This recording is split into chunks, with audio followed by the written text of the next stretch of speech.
نحمده ونصلي ونسلم على رسوله الكريم أما بعد فقد قال الله سبحانه وتعالى فأعوذ بالله من الشيطان الرجيم بسم الله الرحمن الرحيم يا أيها الذين آمنوا كتب عليكم الصيام كما كتب على الذين من قبلكم لعلكم تتقون أياما معدودات فمن كان منكم مريضا أو على سفر فعدة من أيام أخر وعلى الذين يطيقونه فدية طعام مسكين فمن تطوع خيرا فهو خير له وأن تصوموا خير لكم إن كنتم تعلمون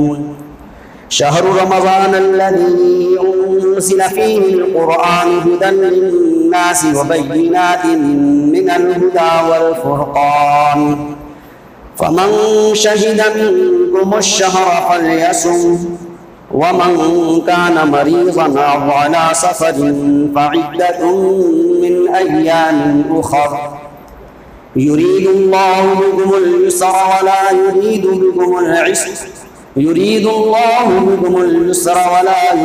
بكم العسر ولتكملوا العدة ولتكبروا الله على ما هداكم ولعلكم تشكرون صدق اللہ مولانا العظیم۔ عزیزان محترم، بزرگوں اور دوستوں، یہ شعبان کا مہینہ چل رہا ہے اور قریب الختم ہے۔ اس کے بعد جو مہینہ آنے والا ہے اور ہمارے اوپر سایہ فگن ہے، اس مہینے کو سید الشہور یعنی تمام مہینوں کا سردار کہا جاتا ہے، جن کو ہم اور آپ رمضان کے نام سے جانتے ہیں۔ اللہ کے رسول صلی اللہ تعالی علیہ وسلم کو اس مہینے کا بڑا انتظار رہا کرتا تھا، اور یہ انتظار صرف آپ ہی کو نہیں بلکہ آپ کے تمام متبعین کو، آپ کے ماننے والوں کو، آپ سے محبت کرنے والوں کو اس کا انتظار رہا کرتا تھا۔ اور آپ کئی مہینے پہلے سے آپ دعا میں لگ جایا کرتے تھے، بلکہ حدیث کے اندر آتا ہے کہ آپ اپنی دعا کے اندر ایک دعا کا اضافہ فرما دیا کرتے تھے، اور وہ کیا دعا تھی؟ اللہم بارک لنا فی رجب و شعبان وبلغنا رمضان، کیا ہے ہمارے پروردگار ہمارے لیے رجب کے مہینے میں بھی برکت عطا فرما اور شعبان کے مہینے میں بھی برکت عطا فرما اور ہمیں رمضان تک پہنچا دے۔ یہ آپ کی دعا ہوا کرتی تھی، اور مسلسل آپ 2 مہینے تک دعا کیا کرتے تھے تاکہ رمضان آ جائے۔ اور یہی حال آپ کے تمام متبعین، آپ کے محبین، ان کی یہ عادت رہی ہے، اس لیے کہ رمضان کا مہینہ اللہ سبحانہ و تعالی نے اتنا عظیم مہینہ بنایا ہے کہ اس کے اندر اللہ سبحانہ و تعالی اپنے بڑے سے بڑے مجرم کو، گناہگار کو بھی اللہ تعالیٰ بخش دیتے ہیں، بڑے بڑے گناہوں کو معاف فرما دیتے ہیں۔ دنیا کے اندر انسان جتنا بڑا سے بڑا جرم بھی کر لیا ہو، گناہ کا مرتکب ہو گیا ہو، لیکن یہ رمضان کا مہینہ جب آتا ہے اور اس کے اندر بندہ روزہ رکھ لیتا ہے اور اس کے اندر روزے کی طرح سے اس کو رکھ لیتا ہے، تو اللہ سبحانہ و تعالیٰ اس روزے کی برکت سے اس کے تمام گناہوں کو معاف فرما دیتے ہیں، بہانے سے گناہوں کو معاف فرما دیتے ہیں۔ اس لیے یہ مہینہ جو ہمارے اوپر سایہ فگن ہے، آنے ہی کو چاہتا ہے، اس مہینے کی ہمیں پہلے ہی سے تیاری کر لینی چاہیے۔ اس کی ہمیں پہلے سے تیاری کرنی ہے. اور تیاری کیا ہے کہ ہمارے اپنے ذہن دماغ کو اس کی طرف متوجہ کر لینا ہے اور اس انتظار میں رہنا ہے. انتظار تو سبھی کو ہوتا ہے کہ رمضان کا مہینہ آئے گا. تو رمضان کا مہینہ آوے تو اس سے پہلے اپنے دل و دماغ کو اس کی طرف ہم کر لیں اور دنیاوی مشاغل کو ابھی سے ترتیب دے دیں کہ ہمیں کس طریقے سے رمضان کے اندر اپنے اوقات کو لگانا ہے, اوقات کو صرف کرنا ہے.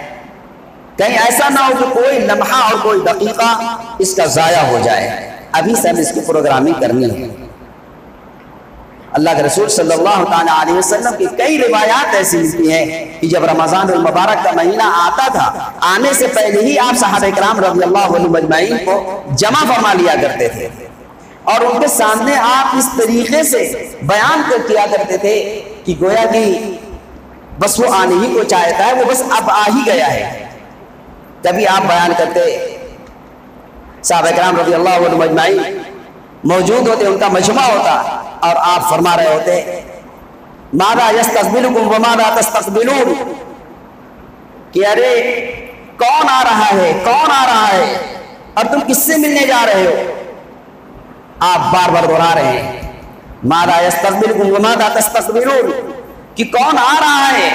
اور کس سے تم ملاقات کر رہے ہو. صحابہ کرام رضی اللہ عنہم اجمعین بالکل حیرت میں پڑ گئے, تعجب میں پڑ گئے کہ آخر آپ کیا فرما رہے ہیں, کون ہمارے پاس آ رہا ہے, بظاہر کوئی نظر نہیں آ رہا ہے,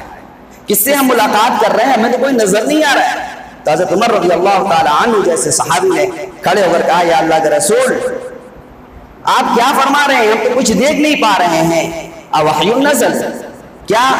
وحی نازل ہو گئی ہے, کیا وحی نازل ہوئی ہے, عدو حضر, یا کوئی دشمن آ پڑا ہے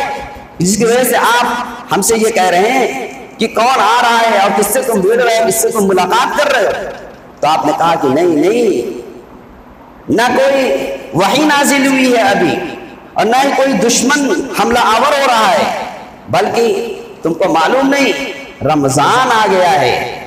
رمضان آ گیا ہے, ابھی رمضان آنے کو ہے. اور آپ صحابہ کرام رضی اللہ عنہم اجمعین سے یوں کہہ رہے ہیں, ان کو اشتیاق ان کے اندر پیدا کر رہے ہیں, شوق دلا رہے ہیں کہ تم کو معلوم بھی ہے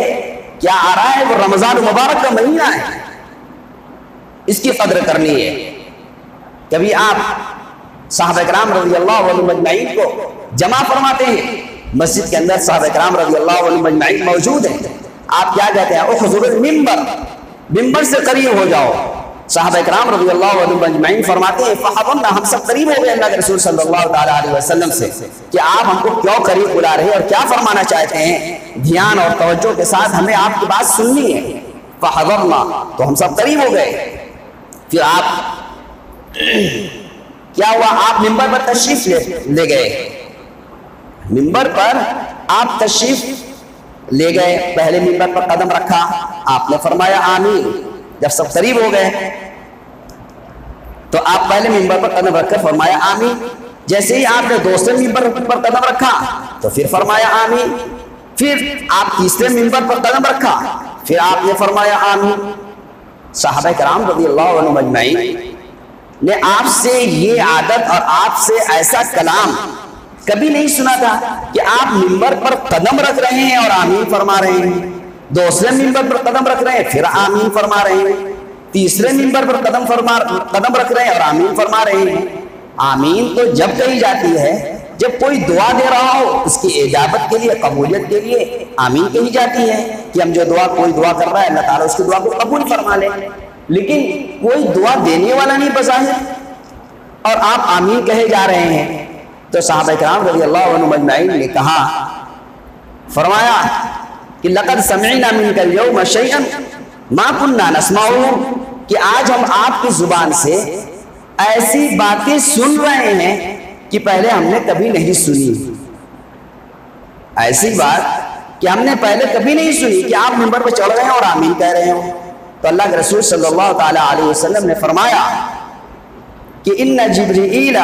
عرضلی, کیا تو جبریل علیہ السلام میرے سامنے آئے اور آ کر کے انہوں نے کہا بعود من ادرک رمضان فلم یغفر له, آپ نے یہ فرمایا کہ جو آدمی رمضان یعنی پہلے سینے پر جب آپ نے قدم رکھا تو پہلی بد دعا یہ دی حضرت جبریل علیہ السلام نے کہ جو شخص رمضان المبارک کا مہینہ پائے اور اس کی مغفرت نہ ہو، رمضان کا مہینہ ملے اور اس کی مغفرت نہ ہو، تو اس پر اللہ کے جو فرشتے ہیں، فرشتوں کے سردار ہیں، مقرب فرشتے ہیں، کہا کہ ایسا بندہ ہلاک ہو جائے، برباد ہو جائے، اللہ کی رحمت سے دور ہو جائے کہ رمضان جیسا مہینہ ملے اور اس کی مغفرت نہ ہو۔ تو اللہ کے رسول صلی اللہ تعالیٰ علیہ وسلم اس پر فرما رہے ہیں آمین۔ پھر فرمایا فلما رقیت ثانیہ، جب دوسرے درجے پر قدم رکھا ہے، دوسرے زینے پر قدم رکھا ہے، تو پھر کہا بعد من ذکرت عنده فلم يصلی علیہ، کہ جو بندہ، وہ بندہ ہلاک ہو، بعدا ہلاک ہو، برباد ہو جائے، اللہ کی رحمت سے دور ہو جائے، کہ جس کے پاس میرا ذکر خیر ہو، میرا نام نامی آئے اور وہ میرے اوپر درود نہ بھیجے۔ تو اللہ کے رسول صلی اللہ تعالیٰ علیہ وسلم نے ایسے بندے کے لیے بھی کہا آمین، یہاں ایسے ہی ہو جائے کہ اللہ کے نبی کا نام نامی آوے اور ہم درود نہ بھیجے آپ پر صلی اللہ علیہ وسلم۔ آپ کے لیے یہ درود ہلکا سا، معمولی سا، چند الفاظ کا مجموعہ، کم سے کم اتنے ہی کہہ دیں، جب اللہ کے نبی صلی اللہ تعالیٰ علیہ وسلم کا نام نامی آوے تو درود پڑھنا چاہیے۔ نہ پڑھنے والا یہ اللہ کی رحمت سے محروم ہے، اور حضرت جبریل علیہ السلام کی جو بد دعا ہے اور اللہ کے رسول صلی اللہ تعالیٰ علیہ وسلم کی جو آمین کے ذریعے سے اس کی تائید ہوئی ہے، ہمیں ہر وقت اس کو خیال رکھنا چاہیے۔ اور پھر تیسری جو بد دعا دی ہے، جب آپ نے تیسرے زینے پر قدم رکھا ہے تو حضرت جبریل علیہ السلام نے یہ کہا بعد من ادرک ابویہ الکبر او احدہما فلم یدخلہ الجنہ او کما قال، کہ اللہ کی رحمت سے دور ہو، ہلاک ہو وہ بندہ جو اپنے والدین کو بڑھاپے کی حالت میں پائے یا ان دونوں میں سے کسی ایک کو پائے، اور یہ دونوں اور ان کی وجہ سے، ان کی خدمت کی وجہ سے یہ بندہ جنت کا مستحق نہ بنے، کہ یہ عمل ان کو جنت میں داخل نہ کرائے، تو کہا کہ ایسا بندہ بھی ہلاک ہو جائے، برباد ہو جائے، اس کی کوئی ضرورت نہیں ہے۔ اس پر اللہ کے رسول صلی اللہ تعالیٰ علیہ وسلم نے آمین فرمائی ہے۔ میرے محترم دوستو بزرگوں، اللہ کے رسول صلی اللہ تعالیٰ علیہ وسلم نے جو باتیں فرمائی ہیں وہ بالکل حق اور سچ ہے۔ یہ آپ نے جو ہم سے فرمایا ہے، صحابہ کرام رضی اللہ عنہ مجمعین کے مجمع میں آپ نے فرمایا ہے، لیکن یہ سبق اور یہ نصیحت قیامت تک آنے والے ہر فرد کے لیے ہے کہ ہم اس کو سنیں، اس کو سمجھیں اور اس کو ہر وقت مستحضر رکھیں، اپنے ذہن میں رکھیں، کہ کہیں ایسا نہ ہو جو پہلی نصیحت جو آپ نے فرمائی تھی کہ جو آدمی رمضان المبارک کا مہینہ پائے اور اس کی مغفرت نہ ہو تو ایسا بندہ ہلاک ہونے کے لائق ہے، برباد ہونے کے لائق ہے۔ تو اس لیے میرے محترم دوستو بزرگوں، یہ رمضان المبارک کا مہینہ بالکل آنے ہی کو چاہتا ہے، اب چند دن رہ گئے ہیں، اس لیے ہمیں بہت غور و فکر کرنا چاہیے۔ اس رمضان کے اندر اللہ تعالیٰ نے ہمارے اوپر کیا چیز فرض کی ہے، ہم سے اس رمضان کے مہینے میں ہم سے کیا چاہتے ہیں۔ قرآن کے اندر اللہ سبحانہ وتعالی نے فرما دیا یا ایھا الذین آمنوا کتب علیکم الصیام کما کتب علی الذین من قبلکم لعلکم تتقون، کہ اے ایمان والو تمہارے اوپر روزہ فرض کیا گیا ہے، کتب علیکم الصیام کما کتب علی الذین من قبلکم، یہ ایسا نہیں کہ صرف تمہارے اوپر فرض کیا گیا ہے اور لوگ روزہ پہلے سے نہیں رکھ رہے تھے، نہیں، تم سے پہلے لوگ بھی روزہ رکھ رہے تھے، تسلی دینے کے لیے کہ ایسا مت سمجھو کہ یہ حکم بہت بھاری ہے، روزہ رکھنا بہت بھاری کام ہے، بہت مشکل کام ہے، ایسی بات نہیں ہے، تم سے پہلے لوگوں نے بھی روزہ رکھا ہے۔ یا ایھا الذین آمنوا کتب علیکم الصیام کما کتب علی الذین من قبلکم لعلکم تتقون، تاکہ تم روزہ رکھنے کی صورت میں دھیرے دھیرے تمہارے اندر تقوی والی صفت پیدا ہو جائے، تم گناہوں سے بچنے کے عادی بن جاؤ، تم اللہ کے منکرات سے اور اللہ کی نافرمانی سے اپنے آپ کو بچانے والے ہو جاؤ، یہ روزہ کی صفت ہے۔ رمضان کے معنی اور اس کے اگر لغوی معنی بھی کیا جائے تو صام یصوم کے معنی آتا ہے روزہ رکھنا کے جہاں آتا ہے، وہیں اس کے معنی رکنا کے بھی آتا ہے۔ کس چیز سے رکنا ہے؟ رکنا ہے گناہوں سے، رکنا ہے اللہ کی نافرمانی سے، رکنا ہے اللہ کی نافرمانی سے۔ اور اللہ کی نافرمانی، اب آدمی غور کرے، جتنے اللہ سبحانہ وتعالیٰ نے جتنے احکام ہمارے اوپر فرض کیے ہیں، ان سب کو بجا لانا یہ اطاعت ہے، اور اس کو چھوڑ دینا، اس کو بجا نہ لانا یہ نافرمانی ہے اور یہ گناہ ہے۔ مثلا نماز ہمارے اوپر فرض ہے، روزہ رکھنا فرض ہے، اور اسی طریقے سے دوسرے فرائض، زکوٰۃ دینا فرض ہے، جس کے اوپر جو صاحب نصاب ہے اس کے اوپر زکوٰۃ فرض ہے، سچ بولنا ضروری ہے، اس کا حکم ہے، جھوٹ سے پرہیز کرنا اس کا حکم ہے کہ جھوٹ نہیں بولنا ہے۔ اسی طریقے سے بہت سارے احکامات ہم سب بار بار سنتے ہیں، ہر معاملات، ہر احکام کا بجا لانا یہ مطلوب اور مقصود ہے، اور اس کو چھوڑ دینا کہ کوئی آدمی نماز نہیں پڑھتا ہے، کوئی آدمی روزہ نہیں رکھتا ہے، یا کوئی دوسرے گناہ کے کام کے اندر مرتکب ہے جس سے منع کیا گیا ہے، تو روزہ رکھنے کی وجہ سے اللہ سبحانہ و تعالی اس کے اندر یہ صفت پیدا کر دیں گے کہ وہ دھیرے دھیرے تمام منکرات سے اپنے آپ کو بچا لے گا۔ جتنے نواہی اللہ سبحانہ و تعالی نے جن چیزوں سے منع کیا اس سے اپنے آپ کو بچانے والا بن جائے گا۔ کیوں؟ اس لیے کہ روزہ کے اندر اللہ تعالیٰ اس مہینے کے اندر ایسی مشق کرا دیتے ہیں کہ آدمی بآسانی گناہوں سے بچ سکتا ہے اور نیکیوں کا کھوگر بن سکتا ہے، عادی بن سکتا ہے۔ اس لیے کہ روزہ کہتے کس کو ہے؟ آپ نے سنا بھی کہ روزہ کہتے ہیں کہ صبح صادق سے لے کر کے غروب آفتاب تک آدمی کو کھانے پینے اور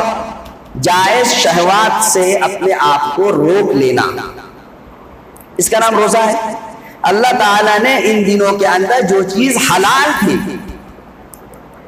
ان سے بندوں کو روک دیا ہے کہ ان حلال کام کو بھی تم کو نہیں کرنا ہے، ان اتنے فاصلے کے اندر صبح صادق سے لے کر کے غروب آفتاب تک روزے کی حالت کے اندر نہیں کرنا ہے۔ جو بندہ 12 گھنٹہ 14 گھنٹہ اللہ کا حکم جان کر حلال چیزوں سے روک لیتا ہے اپنے آپ کو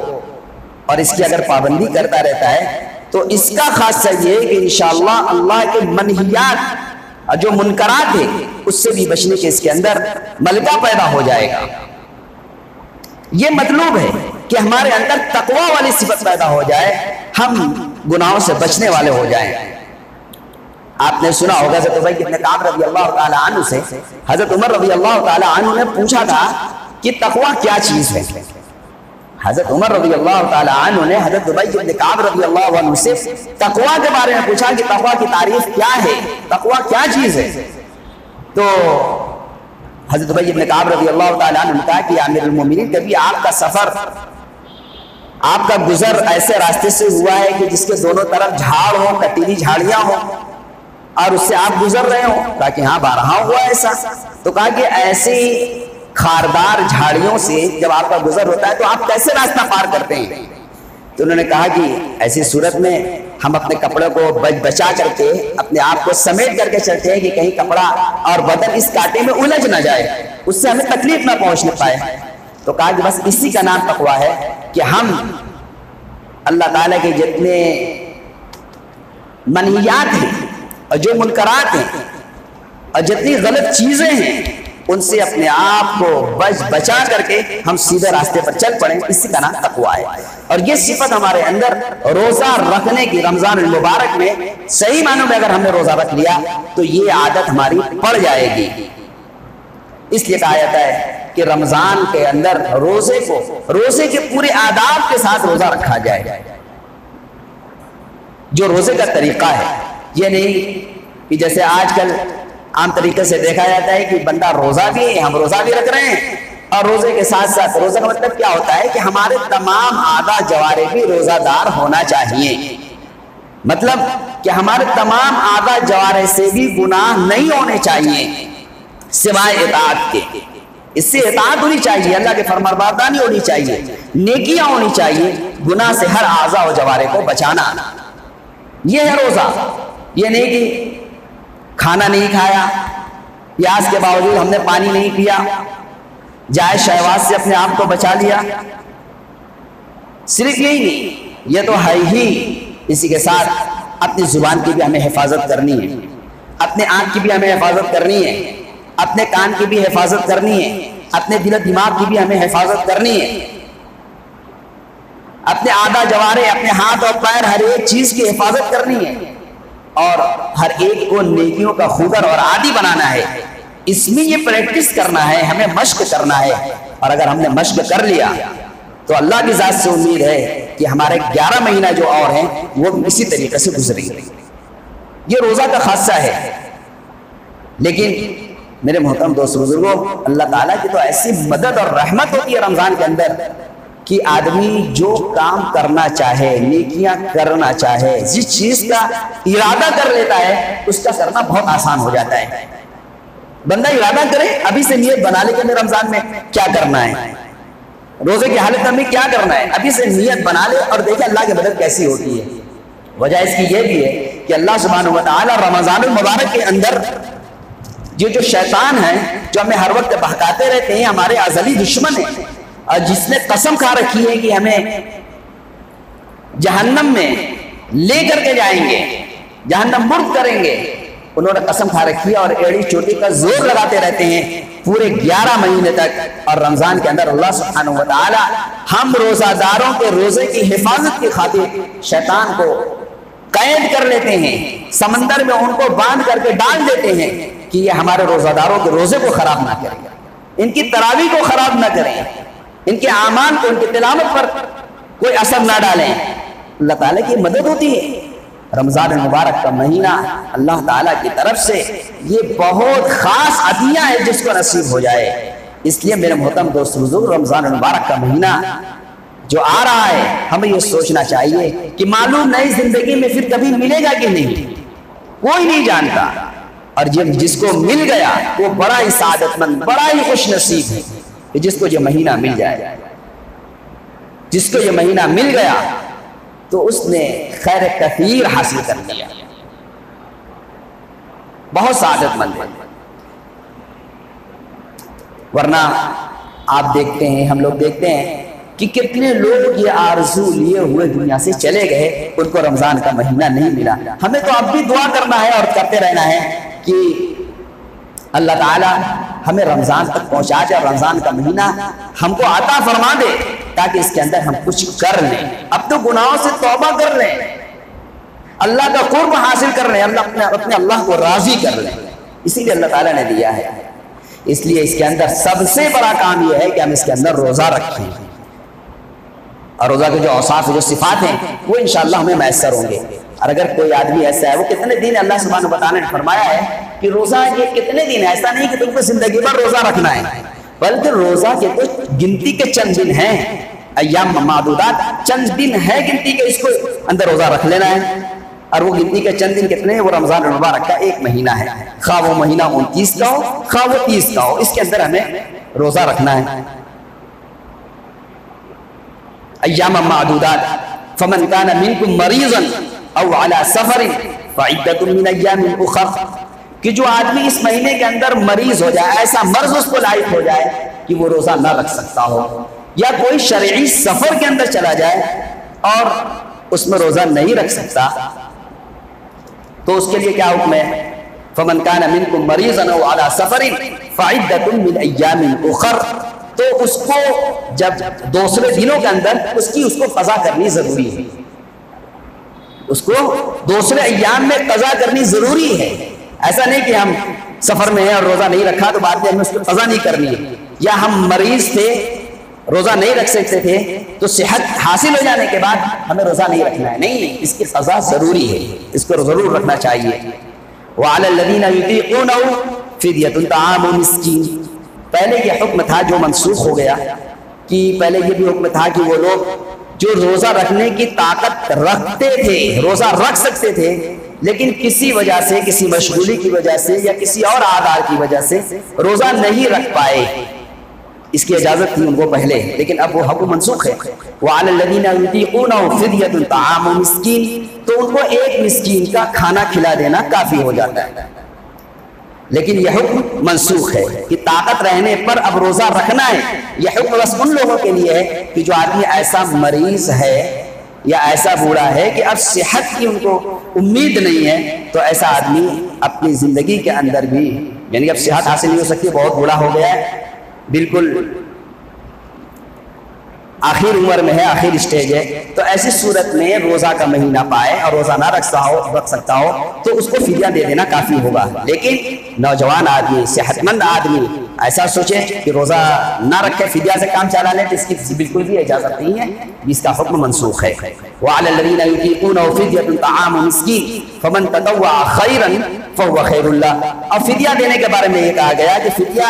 ایک مسکین کے بجائے کئی مسکین کو دے دو، یا جتنا فدیہ ہوتا ہے اس سے زیادہ ہم دے دیں، تو کہا کہ یہ اچھی بات ہے۔ فَمَنْ تَطَوَّعَ خَيْرًا فَهُوَ خَيْرٌ لَهُ، اس کے لیے بہت اچھی بات ہے۔ وَأَنْ تَصُومُوا خَيْرٌ لَكُمْ إِن كُنتُمْ تَعْلَمُونَ، اور اگر تم روزہ رکھ لو تو یہ بدرجہاں بہتر ہے اس بات سے کہ تم روزہ نہ رکھ کر کے فدیہ دو۔ وَأَنْ تَصُومُوا خَيْرٌ لَكُمْ إِن كُنتُمْ تَعْلَمُونَ، اگر تم اس کو جان لو، کاش اس کو جانو۔ اور پھر اس کے بعد فرمایا شہر رمضان الذی انزل فیہ القرآن ھدی للناس، یہ رمضان مبارک کا مہینہ جو ہمیں ملا ہے میرے محترم دوست بزرگوں، بڑا قیمتی مہینہ ہے۔ اس مہینے کا انتخاب اللہ سبحانہ و تعالی نے قرآن جیسی مقدس کتاب، قرآن جیسی مقدس کتاب کو جب اتارنا کا ارادہ ہوا اللہ سبحانہ و تعالی کا، تو آپ نے اس قرآن کو نازل کرنے کے لیے جو مہینہ کا انتخاب کیا وہ رمضان مبارک کا مہینہ ہے۔ قرآن کو اتارنے کے لیے جس مہینے کا انتخاب فرمایا وہ رمضان مبارک کا مہینہ ہے۔ اور رمضان پھر قرآن کی صفات بیان کی گئی کہ قرآن کیسی چیز ہے، ھدی للناس، کہ یہ لوگوں کے لیے یہ قرآن مجید ذریعہ ہدایت ہے اور بالکل واضح الدلالہ ہے، بینات من الہدی والفرقان، اور حق اور باطل کے درمیان فرق کرنے والی ہے، ممتاز کرنے والی۔ ایسی کتاب کا انتخاب اللہ سبحانہ و تعالیٰ نے اس مہینے میں کیا ہے۔ یہ قرآن کوئی معمولی کتاب ہے، اللہ سبحانہ و تعالیٰ کی ذات عالی سے نکلا ہوا کلام ہے۔ اس قرآن کو لوح محفوظ سے آسمان دنیا پر جو اتارا ہے، تو اس کے لیے جو مہینہ کا انتخاب کیا ہے وہ رمضان کا مہینہ ہے، اور پھر رمضان کے مہینے میں بھی جس رات کا انتخاب کیا ہے وہ لیلۃ القدر ہے، جو رمضان کے آخر عشرے کی طاق راتوں میں یہ میں سے کسی رات میں یہ قرآن نازل ہوا ہے۔ اس کے اندر روایت مختلف ہے، کوئی کہتا ہے کہ 21 رمضان کو 21ویں رات کو یہ قرآن نازل ہوا ہے، کوئی کہتا ہے کہ 24 کو، اسی طریقے سے اس کے اندر روایات مختلف ہیں۔ غرض قرآن پہ نازل کرنا، یہ قرآن جو اللہ کی کتاب ہے سارے انسانیت کے لیے ہدایت کا ذریعہ ہے، یہ الگ بات ہے اور یہ عالمیہ ہے۔ افسوس کی بات ہے کہ قرآن جس کو ہم کہتے ہیں کہ یہ دستور کی کتاب ہے، یہ اس کے اندر قیامت تک آنے والے ہر انسان کے لیے رہنمائی ہے، زندگی گزارنے کا اس کے اندر طریقہ بتلایا گیا ہے، لیکن افسوس یہ کہ اس قرآن کو ہم سمجھتے نہیں، اس قرآن کو ہم سمجھنے کی کوشش نہیں کرتے۔ ہمیں اس پر محنت کرنی چاہیے، قرآن کو سمجھنے کے جو راستے ہیں اس کو اختیار کرنا چاہیے۔ افسوس ہوتا ہے کہ ہمارے مساجد کے اندر قرآن کی تفسیر ہوتی ہے، لیکن ان میں کتنے لوگ اس میں شرکت کرتے ہیں؟ ہم یہ نہیں سمجھتے کہ یہ اللہ کا کلام ہے۔ جب قرآن پڑھا جاتا ہے تو ہمیں غور کرنا چاہیے کہ اللہ تعالیٰ کا یہ کلام ہمیں سنایا جا رہا ہے، اور اللہ تعالیٰ اس کلام کو اپنے کلام کو سنتے ہیں، اور اللہ تعالیٰ اس بندے کی آواز اور اس قاری کی آواز کو اتنا دھیان سے اور توجہ سے سنتے ہیں، یعنی قرآن جب بندہ پڑھتا ہے تو اتنی توجہ کرتے ہیں کہ دوسرے کلام پر اتنی توجہ نہیں کی جاتی ہے، اس لیے کہ اللہ کا کلام ہے قرآن پاک۔ یہ قرآن کی تفسیر ہوتی ہے، قرآن کو سمجھایا جاتا ہے کہ ہمارا اللہ کیا فرما رہا ہے، ہمارا اللہ کا فرمانے کا مقصد کیا ہے، اس کو ہم سننے کے لیے تیار نہیں۔ اس لیے ہمارے اکابرین یہ کہتے ہیں کہ قرآن کا درس ہر مسجد کے اندر ہونا چاہیے، ہر علماء اس کام کو کریں مسجد میں جا کر کے، تاکہ قرآنی تعلیمات بالکل عام ہوں۔ غرض میرے محترم دوست بزرگوں، یہ قرآن اللہ کا کلام ہے، اس کو اللہ تعالیٰ نے اس مہینے کے اندر نازل کیا۔ پھر اس کے آگے وہ آیت نازل فرمائے، وہ شہر رمضان الذی انزل فیہ القرآن ھدی للناس وبینات من الھدی والفرقان فمن شہد منکم الشہر فلیصم۔ تم میں سے جو بندہ بھی رمضان المبارک کے مہینے میں موجود ہو تو اس کو روزہ ضرور رکھنا چاہیے۔ یہاں پر حکم آ گیا کہ اب یہ اجازت نہیں ہے کہ طاقت کے باوجود ہم روزہ نہ رکھیں، یہاں پر حکم ہے، امر ہے کہ اب ہمیں روزہ رکھنا ہی پڑے گا۔ اس لیے میرے محترم دوست بزرگوں، اس کے آگے اللہ تعالیٰ نے اور بھی اس کی حکمتیں بیان کی ہیں۔ تو غرض رمضان المبارک کا مہینہ یہ اللہ سبحانہ و تعالیٰ کی طرف سے بہت عظیم الشان مہینہ ہے، بہت بڑا مہینہ ہے۔ اللہ کے رسول صلی اللہ تعالیٰ علیہ وسلم نے شعبان کے آخر رات میں صحابہ کرام رضی اللہ عنہ مجمعین کو جمع کر کے آپ نے پھر ان کو متوجہ کیا اور شوق دلایا ہے۔ فضائل رمضان کے اندر حضرت شیخ نے بھی اس حدیث کو نقل کیا ہے، لمبی حدیث ہے، آپ نے بار بار سنا بھی ہوگا، لیکن اتنی قیمتی حدیث ہے کہ اس کو ہر وقت آدمی مستحضر رکھے، اپنے ذہن میں رکھے۔ اس میں آپ نے کیا فرمایا تھا؟ قد اظلکم شہر عظیم یا ایھا الناس قد اظلکم شہر عظیم مبارک شہر فیہ لیلۃ خیر من الف شہر شہر جعل اللہ صیامہ فریضۃ وقیام لیلۃ تطوعا۔ اس میں آپ نے فرمایا کہ اے لوگوں، تمہارے اوپر ایک بڑا ہی بہت بڑا مہینہ اور بڑی برکت والا مہینہ تمہارے اوپر، تمہارے سروں پر سایہ فگن ہے، بس آنے ہی کو ہے۔ یہ بڑا مہینہ بھی ہے اور بابرکت مہینہ بھی ہے کہ اللہ تعالیٰ کی بڑی برکتیں اس کے اندر نازل ہوتی ہیں، اور رمضان کے اندر ہر اللہ کا بندہ اس کو محسوس بھی کرتا ہے کہ اتنی برکتیں نازل ہوتی ہیں۔ پھر فرمایا شہر جعل اللہ صیامہ فریضۃ، اس کے اندر پہلے ہے کہ شہر فیہ لیلۃ خیر من الف شہر، کہ اس مہینے کے اندر اللہ تعالیٰ نے ایک رات رکھ رکھی ہے جو 1000 مہینوں سے بہتر ہے۔ کتنے مہینے سے؟ 1000 مہینے سے بہتر ہے۔ کوئی آدمی 83 سال سے زیادہ عبادت کے اندر لگا رہے، کوئی گناہ نہ کرے، تو اس سے کہیں زیادہ ثواب اللہ سبحانہ و تعالیٰ اس ایک رات میں عبادت کرنے پر عطا فرماتے ہیں۔ جو عام طریقے سے ہم لوگ لاوبالی پن میں اس کو گزار دیتے ہیں، اہمیت ہی نہیں دیتے ہیں۔ آخر عشرہ کی طاق رات ہے، آخر عشرہ میں جو طاق رات ہے 21، 23، 25، 27، 29، انہی 5 رات میں کسی رات میں یہ رات دائر رہتی ہے جو لیلۃ القدر ہے۔ تو یہ رات اللہ تعالیٰ نے اس مہینے کے اندر نازل فرمائی ہے، جس کے اندر قرآن بھی نازل فرمایا۔ یہ تو آسمانی کتابیں جتنے بھی ہیں وہ اللہ تعالیٰ نے رمضان مبارک ہی کے اندر نازل فرمایا ہے۔ غرض اس کے بعد اللہ کے رسول صلی اللہ تعالیٰ علیہ وسلم نے فرمایا کہ اس کے اندر اللہ تعالیٰ نے اس کے روزے کو فرض قرار دیا ہے، شہر جعل اللہ صیامہ فریضۃ، کہ اس کا روزہ کو اللہ تعالیٰ نے فرض کیا ہے۔ اب یہ نہیں، اللہ تعالیٰ کا حکم ہے، روزہ رکھنا پڑے گا۔ وقیام لیلۃ تطوعا، اور اس کے اندر رات کی تراویح کو اللہ تعالیٰ نے اس کو نیکی کی چیز، اس کو سنت قرار دیا ہے۔ اب 2 چیزیں ہیں کہ ایک تو رمضان کے اندر روزہ کا رکھنا، اور دوسرے رات کا قیام یعنی تراویح کا پڑھنا۔ یہ دونوں چیزیں اس رمضان کی خصوصیت میں ہیں اور روزہ دار کے لیے ضروری ہے۔ ایسا نہیں کہ ایک بندہ روزہ رکھ رہا ہے اور تراویح اور نماز کا اہتمام نہیں کر رہا ہے، نہیں، ہمیں روزہ بھی رکھنا ہے سارے اوصاف کے ساتھ، اس کے سارے آداب کی رعایت کرتے ہوئے روزہ بھی رکھنا ہے، اور اس کے ساتھ ساتھ ہمیں تراویح بھی پڑھنی ہے۔ اور تراویح کے اندر مستقل،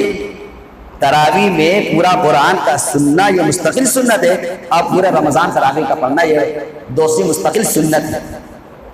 یہ نہیں کہ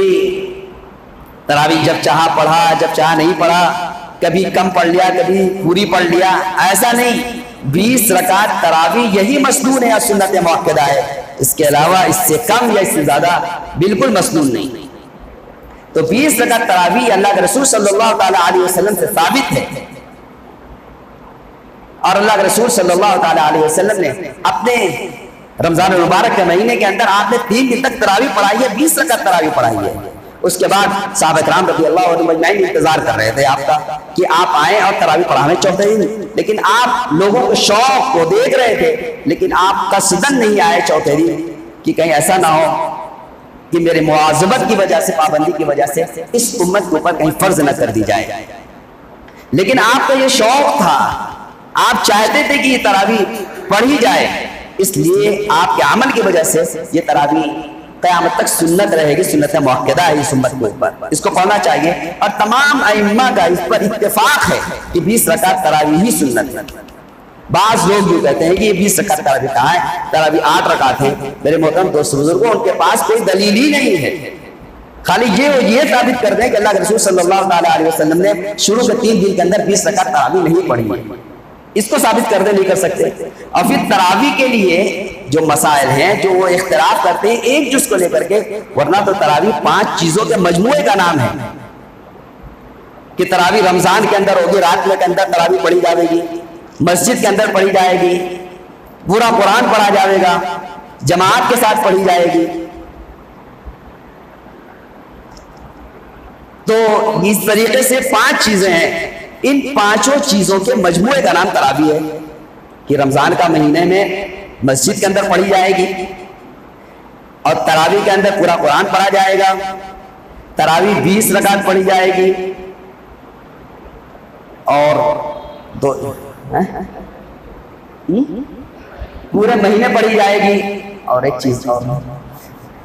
تو یہ 5 چیزیں ہیں جو پورے اس کے مجموعے کا نام تراویح ہے۔ اور یہ دوسرے لوگ جو غیر مقلدین ہیں جو ہم سے بحث کرتے ہیں، الجھتے رہتے ہیں، ان کے پاس کوئی دلیل تو ہے نہیں، اور خالی ایک چیز کے اوپر کی تراویح 8 رکعت کی 20 رکعت 8 رکعت کو وہ ثابت کرتے ہیں، حالانکہ اللہ کے رسول صلی اللہ علیہ وسلم کا زندگی بھر کا معمول تھا کہ آپ نے 13 رکعت نماز پڑھتے تھے، آپ تہجد کی نماز پڑھتے تھے 8 رکعت اور 3 رکعت وتر پڑھتے تھے، اور اسی طریقے سے آپ کی جو ثابت کرتے ہیں 11 رکعت یا 8 رکعت، تو وہ آپ کی تہجد اور وتر ہوا کرتی تھی، اور وہ اس کو ثابت نہیں کر سکتے کہ آپ نے 20 رکعت تراویح نہیں پڑھی۔ غرض ہمارے پاس دلیل ہے، اور ہمیں اس پر بالکل مستحکم رہنا چاہیے اور سمجھنا چاہیے کہ دلیل ہمارے پاس پختہ دلیل ہے، 20 رکعت تراویح ہی مسنون ہے۔ تو ہمیں رمضان کے اندر 2 چیزیں ملی، روزہ رکھنا اور پورے مہینہ پورا قرآن تراویح کا پڑھنا ہے، پورے مہینہ تراویح کا پڑھنا ہے، اور پورا قرآن تراویح کے اندر ہمیں سننا ہے یا سنانا ہے۔ یہ 2 چیزیں ہمیں بہت اہم ملی ہیں، اس کے بالکل بھی اس کے اندر تساہلی نہیں ہونی چاہیے، ورنہ عام طریقے سے کیا دیکھتے ہیں ہمارے معاشرے کے اندر کیا ہوتا ہے کہ کچھ لوگ یہ کرتے ہیں کہ شروع میں کہیں پر جلدی تراویح ہوتی ہے، 8-10 دن کی تراویح کہیں ہوئی، اور وہ جلدی تراویح پڑھ لی ہے، اور تراویح پڑھنے کے بعد وہ اپنے آپ کو سمجھتے ہیں کہ ہم آزاد ہو گئے، ایک سنت انہوں نے ادا کی، ایک سنت انہوں نے ترک کر دی، یا ایسا ماحول اور مزاج بن گیا ہے کہ قرآن سننے کا مزاج نہیں بنا، نہیں بچا۔ قرآن جتنا سنا جائے نماز کے اندر، جتنا پڑھا جائے اتنی خیر کی بات ہے۔ کیا ہوتا ہے کہ آدمی چلیے جلدی سے تراویح پڑھ لیے، اس کے بعد وہ تلاش کرتے رہتے کہ کہیں پر سورت تراویح ہو اور ایسی تراویح ہو کہ بس اٹھک بیٹھک ہو، 10-15 منٹ 20 رکعت پڑھ لیں، ایسی جگہ تلاش کرتے ہیں اور وہاں پر تراویح پڑھتے ہیں۔ یہ بالکل مناسب نہیں ہے۔ ہم چاہیں ہمیں تو ایسی جگہ پڑھنا چاہیے کہ جہاں ہمیں قرآن زیادہ سے زیادہ سننے کو ملے، اور ایسے طریقے سے قرآن بھی نہیں پڑھنا چاہیے کہ ہمیں سمجھ بھی نہ آئے۔ اللہ کا فرمان ہے قرآن کو خوب اچھے انداز سے پڑھنا چاہیے، اس لیے کہ اللہ تعالیٰ قرآن پڑھنے والے کی آواز کو، قاری کو سب بہت دھیان سے سنتا ہے، اس لیے پڑھنے والے کو بھی بہت دھیان سے بہت اچھی آواز کے اندر پڑھنا چاہیے تاکہ دل بھی لگے اور ہم سوچیں کہ اللہ تعالیٰ ہمارے کلام کو سن رہے ہیں۔ تو یہ 2 کام کرنا ہے، اور پھر یہ مہینہ اللہ تعالیٰ نے جو ہمیں دیا ہے اس کے اندر ہمیں نوازنے کے لیے، ہماری مغفرت کے لیے دیا ہے کہ ہم نماز پڑھیں، روزہ رکھیں، قرآن کی تلاوت کریں، روزہ افطار کرامیں، اس کے ہر عمل کے اوپر اللہ تعالیٰ کی طرف سے مغفرت کے وعدے ہیں۔ معمولی چیز پر آپ دیکھیں، حدیث کے اندر آتا ہے، اسی لمبی حدیث کے اندر ہے، اور پھر اس کے اندر اللہ تعالیٰ نے ہر چیز کا اجر بڑھا دیا، ہر چیز کا اجر اتنا بڑھا دیا کہ اگر کوئی نفل عمل کرتا ہے تو اس کا ثواب فرض کے برابر کر دیا، اور کوئی فرض ادا کرتا ہے تو اس کا اجر 70 فرائض کے برابر کر دیا۔ یعنی آپ کوئی بھی نیکی کا عمل کریں گے تو 70 گنا اس کے اندر اضافہ کر کے اللہ تعالیٰ اجر عطا فرماتے ہیں۔ تو ایسا مہینہ ہے تو وہ آدمی تو بڑا ہی بے وقوف ہوگا، نادان ہوگا کہ اس قیمتی یعنی کہ سیزن کے ایام کے اندر بھی، یہ ہمارا سیزن کا مہینہ ہے، نیکی کمانے کا مہینہ ہے، اس کو بھی ہم غفلت کے ساتھ گزارتے ہیں۔ بہت ناسمجھ اور ناعقلی کا کام ہوگا کہ اس مہینے کے کسی لمحے کو ہم غفلت کے ساتھ گزار دیں گے، ورنہ میرے محترم دوستو اگر ہم نے گزار دیا تو کل قیامت کے دن ہم حسرت و افسوس کریں گے کہ کاش کہ ہم اس کو وصول کر لیے ہوتے۔ اس کے اندر اللہ تعالیٰ ہمیں قدم قدم پر ہماری مغفرت فرماتے ہیں اور ہر وقت ہماری دعائیں قبول کرتے ہیں۔ حدیث کے اندر آتا ہے کہ کوئی آدمی کسی روزے دار کو افطار کرا دے، من فطر صائما فی کان مغفرۃ لذنوبہ وعتق رقبتہ من النار، کہ اس کے اندر کوئی آدمی کسی روزہ دار کو افطار کرا دے اس مہینے میں تو اللہ تعالیٰ اس کے گناہوں کو معاف کر دیتے ہیں اور جہنم سے خلاصی کا فیصلہ فرما دیتے ہیں کہ آدمی جہنم میں اب نہیں جائے گا۔ تو اس کے اندر ہمیں روزہ دار کو روزہ افطار کرانے کی بھی عادت ڈالنی چاہیے، جس کا آج ہم لوگوں کے یہاں ماحول بہت کم ہے۔ خاص طریقے سے ہمارے جو سفرہ حضرات آتے ہیں، محصل آتے ہیں یا مسافرین آتے ہیں، وہ بیچارے بس اوقات یا دیکھے جاتے ہیں کہ ان کو کہیں سے دعوت نہیں ملتی ہے تو وہ اپنا کھجور وغیرہ لے کر کے آتے ہیں اور مسجد میں کھجور اور پانی سے افطار کرتے ہیں۔ ہمیں تو اس سعادت کو وصول کرنا چاہیے، ایسے لوگوں کو ہمیں تلاش کر کر کے اپنے ساتھ افطار کرانا چاہیے کہ کم سے کم ان کے افطار کی کرا دینے کی وجہ سے اللہ تعالیٰ ہماری مغفرت فرما دیں گے اور ان کے روزے کا جتنا اجر ان کو ملے گا وہ سارا اجر ہم کو بھی ملے گا۔ اتنی تھوڑی سی چیز کے اندر اس کا مطلب یہ نہیں کہ آدمی خوب جم کر کے اس کی افطار پارٹی کرے، ارے جو میسر ہے اس کے ذریعے سے اس کی افطار کرا دے۔ میرے محترم دوستوں کو اس کا خیال رکھنا چاہیے اور پھر اس کے اندر دعاؤں کا، قرآن کی تلاوت کا اور دعاؤں کا بہت اہتمام ہونا چاہیے،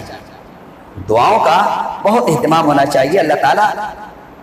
دعائیں قبول کرتے ہیں۔ حدیث کے اندر آتا ہے ثلاثۃ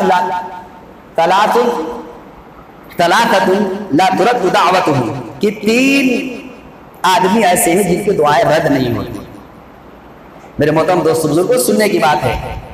کہ 3 آدمی ایسے ہیں جن کی دعائیں رد نہیں ہوتی ہیں، یعنی قبول ہوتی ہیں۔ نمبر 1 الصائم حتی یفطر، کہ وہ روزہ دار، یعنی روزہ دار کی دعا افطار کے وقت کی، روزہ دار افطار کے وقت میں دعا کر رہا ہو تو اس کی دعائیں قبول ہوتی ہیں، اس کی دعا رد نہیں ہوتی ہے۔ لیکن ہم کتنا اس کا اہتمام کرتے ہیں یہ سمجھنے کی بات ہے، ابھی سے ارادہ کرنے کی بات ہے کہ آئندہ جو رمضان ہمیں ملنے والا ہے اس کے اندر ہم افطار سے پہلے ضرور دعا کا اہتمام کریں گے۔ اس کے لیے 15 منٹ 20 منٹ آدھا گھنٹہ ہم بیٹھ کر کے اللہ سے دعا کریں گے، افطار ہمارے سامنے لگی ہوئی ہو اور ایسے حالت کے اندر ہم اللہ سے دعا کر رہے ہوں، اللہ تعالیٰ دعا قبول، اللہ تعالیٰ دعا کو ضرور قبول کریں گے۔ دوسرے والامام العادل، انصاف پرور بادشاہ جو ہے اس کی دعا اللہ تعالیٰ رد نہیں کرتے، قبول کرتے ہیں۔ اور تیسرے ودعوت المظلوم، مظلوم کی بد دعا، مظلوم کی دعا، یعنی یہ مظلوم کے دل سے جو آہ نکلتی ہے، کسی پر ہم نے ظلم کیا ہے اور اس کے دل سے کوئی آہ نکل گئی، کوئی بد دعا نکل گئی، تو اللہ تعالیٰ ایسے کو بھی رد نہیں کرتے ہیں۔ یرفعہ اللہ فوق الغمام ویفتح لها ابواب السماء، کہ اللہ تعالیٰ اس کی دعا کو بادل کو اوپر اٹھا لیتے ہیں اور اس کے لیے جنت کے دروازے کو کھول دیتے ہیں۔ ابواب السماء، آسمان کے دروازے اس کے لیے کھل جاتے ہیں۔ اور پھر اللہ سبحانہ وتعالیٰ ویقول الرب، اللہ تعالیٰ کہتے ہیں وعزتی لانصرنک، میری عزت کی قسم میں تمہاری ضرور مدد کر کے رہوں گا، ولو بعد حین، اگرچہ کچھ وقت لگے، لیکن تم نے جو دعا مانگی ہے، تمہارے دل کو جو آہ نکلی ہے وہ رد نہیں ہوگی اور رائے گا نہیں جائے گی۔ اس لیے ہمیں دعاؤں کا بھی اہتمام کرنا چاہیے، خوب اپنے گناہوں کو یاد کر کر کے رونا چاہیے، اور اللہ تعالیٰ کو بہت پسند ہے جو بندہ اپنے گناہوں کو یاد کر کر کے روتا ہے۔ اللہ تعالیٰ کو جو بندہ بہت پسند ہے، اللہ تعالیٰ تو ایسے بندوں کو پسند کرتے ہیں کہ بندہ اللہ سے معافی مانگے، اور اللہ تعالیٰ معاف کرنے کے لیے مہینہ دے رکھا ہے، اس لیے اس پورے مہینے کا اہتمام ہونا چاہیے۔ بس توبہ کی حقیقت جو ہے اس کو اپنے ذہن میں رکھیں۔ میں یہیں پر اپنی بات کو ختم کرتا ہوں کہ توبہ کی حقیقت، توبہ کے لیے شرط کیا ہے، اس کو آدمی کو سمجھنے کی ضرورت ہے کہ ہمیں گزشتہ گناہوں پر ہمیں ندامت ہو رہی ہے، کہ ہم نے جو گناہ کیا ہے اس پر ہم نادم ہوں، پشیمان ہوں، اور آئندہ نہ کرنے کا عزم ہو کہ آئندہ یہ گناہ نہیں کریں گے۔ یہ 2 شرط، اس سے یہ کہ جو ہماری جو گناہ ہو چکے ہیں، مطلب اگر حقوق اللہ کے قبیل سے ہے یا حقوق العباد کے قبیل سے ہے، اس کی اگر حقوق اللہ کے قبیل سے ہے تو اس کی ہم قضا کریں گے، اور حقوق العباد کے قبیل سے ہے تو ہم اس کو ادا کریں گے۔ اس کی یہ شرط ہے، اس کے علاوہ اور شرط نہیں ہے۔ اس کو ہمیں سمجھنے کی ضرورت ہے۔ یہ نہیں کہ ہم دعا کی قبولیت کے لیے جو لوگ شرط لگا دیتے ہیں کہ خروج فی سبیل اللہ، یہ شرط ہے، کسی مفسرین نے، کسی محدثین نے ایسی کوئی تشریح نہیں، یہ تفردات کسی نے نکال رکھا ہے۔ اس لیے جو دعائیں قبول ہے، اگر ایسا ہوتا تو جتنے بڑے محدثین اور مفسرین جتنے بھی گزرے ہیں جو اگر کس راستے میں نہ نکلے ہوں تو ان کی مغفرت نہیں ہوئی۔ اس لیے میرے محترم دوست بزرگوں اس بات کو سمجھیے کہ دعا کی قبولیت کے لیے یہ شرائط ہیں کہ ہمیں آئندہ جو ہمارے سے گناہ ہو چکے ہیں اس پر ہمیں ندامت ہو، آئندہ نہ کرنے کا عزم ہو، اور جو ہو چکے ہیں وہ اللہ کے قبیل سے تو اس کی قضا کر رہے ہیں۔ جیسے ہماری نماز چھوٹ گئی، اب اللہ سے دعا کر رہے ہیں، ہم اب پشیمان ہیں مثال کے طور پر کہ ہم سے تو بہت گناہ ہو گیا، ہماری نمازیں چھوٹ گئی، یا اللہ تو ہمارے گناہوں کو معاف فرما دے، آئندہ ہم نماز نہیں چھوڑیں گے، لیکن جو نماز چھوٹ گئی اس کی قضا کریں گے۔ کسی بندے کا کوئی حق ہم نے مار لیا تو اب اللہ سے دعا کرنا ہے کہ اللہ ہم سے گناہ ہو گئے، میں نے فلاں پر ظلم کیا ہے تو ہمیں معاف فرما دے، آئندہ ہم کسی پر ظلم نہیں کریں گے، لیکن کسی کا جو حق دبایا ہے اس کو دینا بھی ضروری ہے، اس کو ادا کرنا ضروری ہے۔ یہ ہے توبہ کی حقیقت۔ اللہ سبحانہ وتعالی ہم سب کو کہنے سننے سے زیادہ عمل کی توفیق عطا فرمائے۔ وآخر دعوانا ان الحمدللہ۔